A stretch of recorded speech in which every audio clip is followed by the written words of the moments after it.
nó bây giờ một lại gì nữa bây giờ mình thiên anh gì nó nè nó nói vô trong nó sò chỉ bây giờ mình thiên anh gì nó nè bây giờ tôi kia nó một lần ra mình thiên anh gì nó đó ý là ta tôi cho nó nè bây giờ một con nó lần ra đó bây tôi kia nó một lần ra bây giờ một lần gì nữa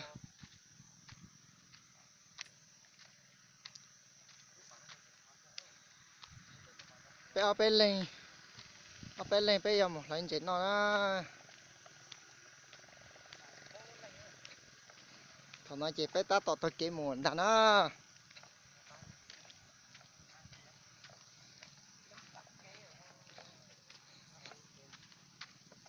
ô chắc cú cơ nó mà chắc cú chắp là đi đó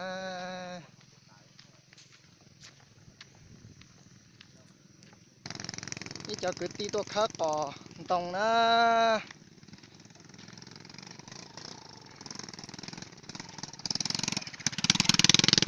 đi cho cứ tí tôi khác còn tông nữa nó là khác cò bé đó nó cò nó đâu vào bé đó là một số nó đưa số khác số trong lại đi cho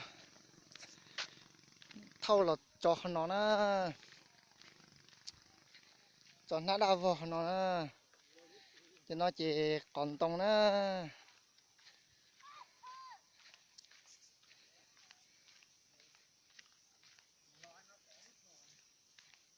chán đồ cú cờ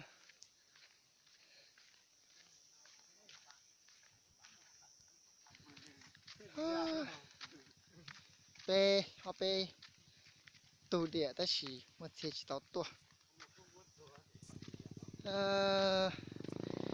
chả cú cờ nè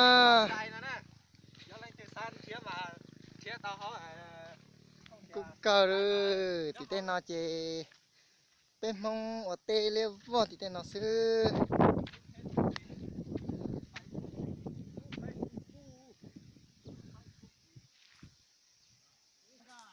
bây giờ một lần về lần đó là lúc rồi muốn đặt nó bây muốn đặt nó hay tuần đặt tuần á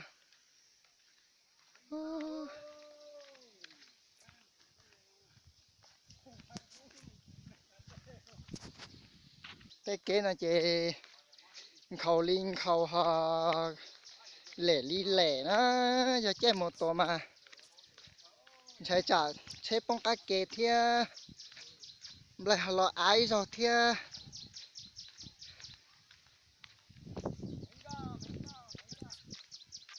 bây giờ mình để cho hai can nó lần đạn nữa một con ăn đạn nữa bên mong chị ô tê cà phê nó cái cho nha cái khuất tạt thia nó khơi cũng như trời thứ nên nó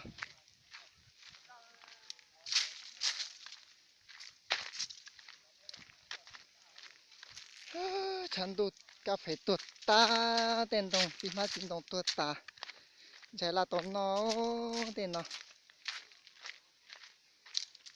tiếp tục khó ta tên nó nè tên đồng nó mà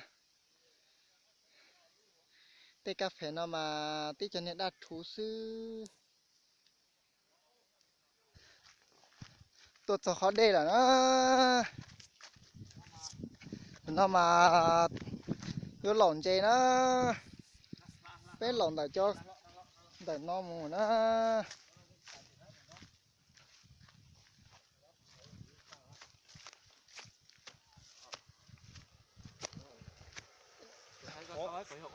bây giờ lỏng không nó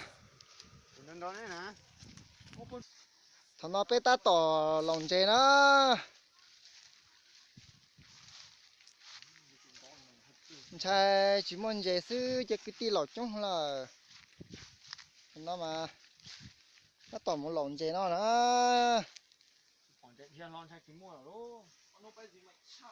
chạy chỉ muốn chơi sư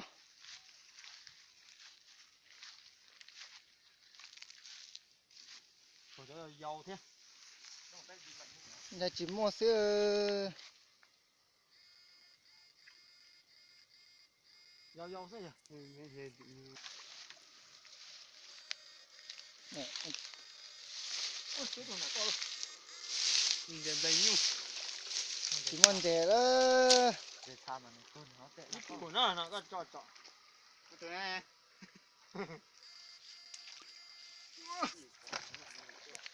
Ô, nó cá chiều khiên trong phiêu.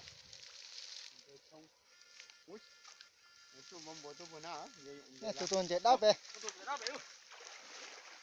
Cho con bé tê sạt tê thôi, chạy hay này chỉ sao. Này chỉ con này cho châu thì cho mà chỉ sao rồi. Mình mong bạn sống cái gì à, chỉ có này cho châu. Giờ khởi tao tụt tí nữa. Ô tụt nữa. Muốn chạy sắp lại nữa, chạy nó. Đây chờ nó muốn chạy sắp lại thì tao nó rồi. Đây chờ nó nè. Làm một. Cái cờ nữa. Ô của nó có xí nè.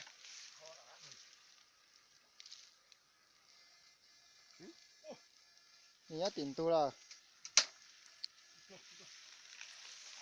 Xe cho cứ tí lẩu bỏ tông chạy nó. Cái tuyến gì đó ô tụt rồi nè, thấy mà. Cho giờ gạt nó là cá chị nó bé chỉ tông nó. Tỉ nữa. Tao tủ hết á. Cái chuột tư nó. In đồ con cá. In đồ con cá ít tiền á, tao mà chỉ mua ở chừng cá nó, mua cái lúc cổ mỏ. Trầu đó. Mua cái lúc cổ mỏ trầu in gì cho giờ gạt nó tôi cho nó. Chơi tí họ tụi nó. Này. Đi nào này. Con mỏ thế không ơi? Bây giờ con dê lò dê ta tà nó. Con dê ta tà nó, muốn dê cờ nó.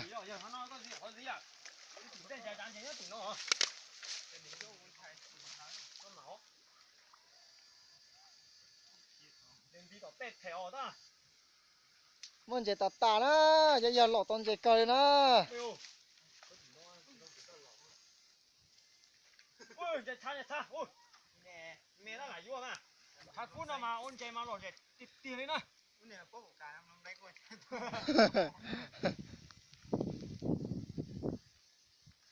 Bây giờ lấy thẻ nó. Lấy dê thẻ nó.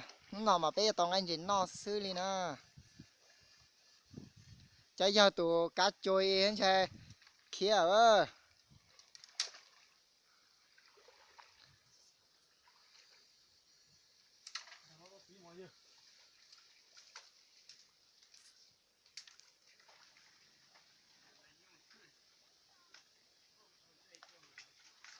Tao bây giờ hai tụi nó xem. Lo tập tàn ơi.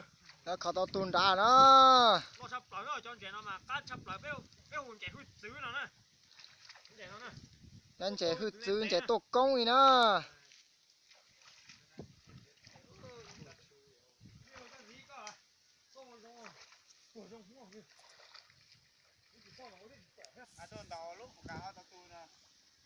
Ôi giờ ta tổ cho nó hết nó. Ôi nó ao của gạt nán đỉnh chế lại bé chỉ tổ nán đỉnh chế là nó.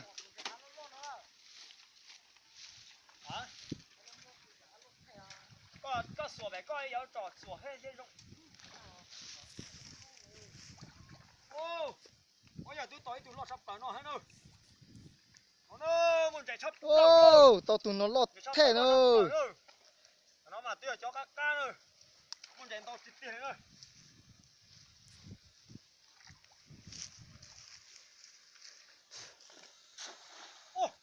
Ý giờ chỉ ta tòn tàu, ta tỏ sủa bé nữa.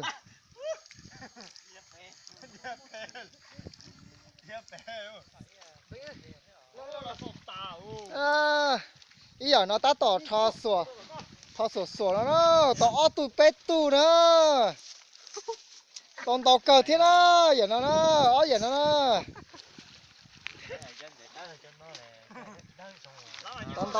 Tòn tàu cờ đi thế nó. ở tụi nó mà ít thọ lúc nọ vào sư ta chỉ mà ít tông chạy cờ đi thế nó nói chỉ bé chỉ mà ngay chỉ nó xứ nè nó nói nè một khâu chỉ trong đầu nhưng cho bé ít hơn dễ thì dễ bé không lỗ ít cho chị lấy nè nó họ ít tu chị ít tu nó chị mỗi lúc nó sủa xứ nè tao tuôn chị hậu nữa nè tụi hai đây là tụi con gì hả tao tuôn chị lo nè con mất chọc bé nó cho nó cho ôi tụi nó bự lú vả rồi nè tao tu lọt thế nè sắp vào nữa giờ tụi hai nè này bự lú vả hai nè này lú vả vô cô nó chị gì tông cái chị nó xứ xứ đi nè chung nào vả ô cho tay đâu vô nó sắp vào mình ăn tay luôn cho anh chị cũng mà mẹ có chỉ có khờ chứ ha mà chỉ có tiền thu chế tiền một vừa kẻ sư cho tao là không có ông chú tụi nó những nào tôi cho tiền nó gì đâu cho con chị mẹ sao gì tôi nông đây mà cho tiền sư ô mấy tuần chị đến nó phao về luôn để cho tiền nó trả sắp vào nữa được đó nó đang còn cho先còn chạy đâu luôn chỉ mà chỉ mà cứ luôn về trắng để mà cho tiền nó trả lót để tiền nữa muốn chết thôi rồi chị cho giờ tiền nữa chị công nữa cho chị phụ chữ nữa trả là tàn nữa mất sao rồi không chỉ là mất này đấy chị lộn chị tên nhà phát đèn nó thế nào nữa lại ô lên đồn từ tên nó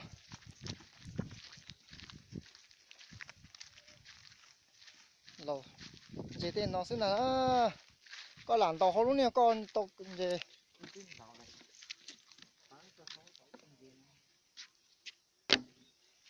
nó cho kiếm một tên nó sầu nữa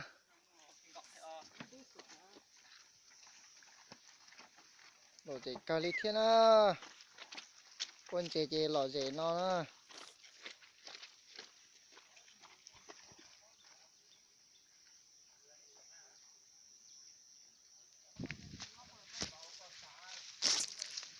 tao tên nhà cứ để nó xứ nữa nhà cứ để nó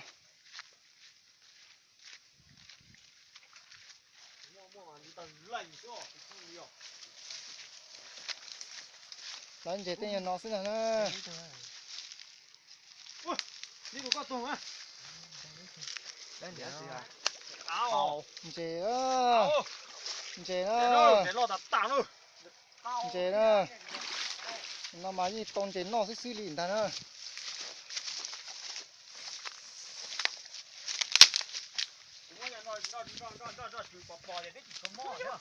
nè tuần chị hậu ấy nữa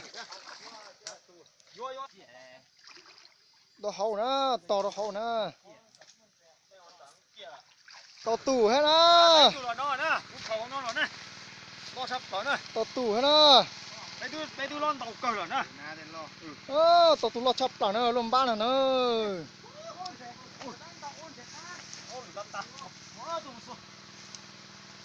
lọ bọn chị không nó nữa không nó nữa to tới tủ thế nữa to tủ khó thế nữa con chén to cỡ nữa nếu nó chị bé chị mua cho một dùm bìa thế nào nè có đả tủ công có mấy chỉ cho nữa cái giờ mà ta tỏ số tỷ lúc khó chết thì nó khó cha thì nó sao không phải nè càng để cho ra thì là bố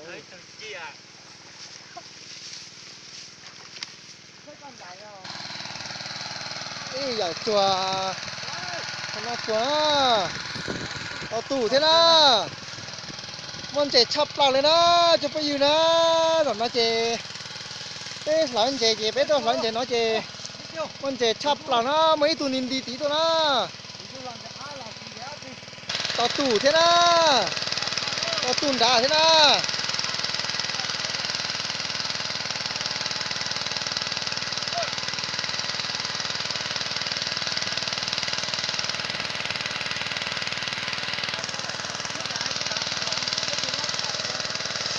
món chế tạt tà nữa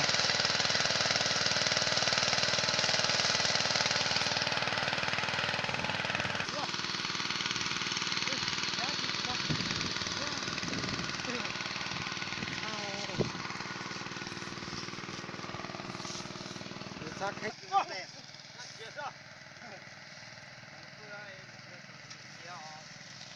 xác thì nó ơi đè nữa muốn để thao đúng không thằng nó bé vô lò lao đồ lúc bà phải nó nó bé vô lò lao lúc bà vô lò lao lúc bà sắp phải nó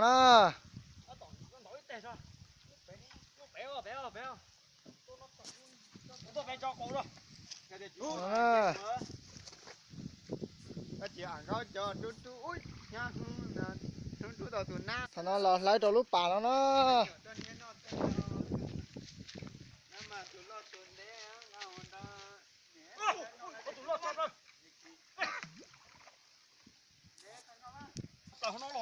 tao tủ thế đó rồi nó tủ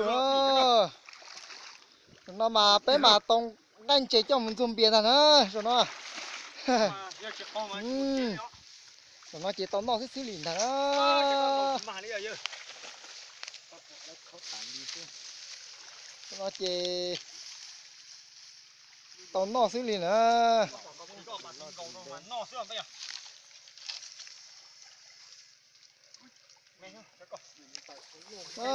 rồi nó chỉ mình chế cờ nữa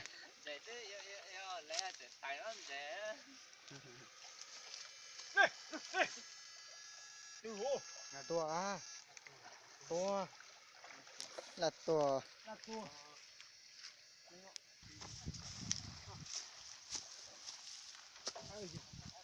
mình chế hậu nữa tao tủ thế nào nữa tao tủ lọc cờ rồi thế nào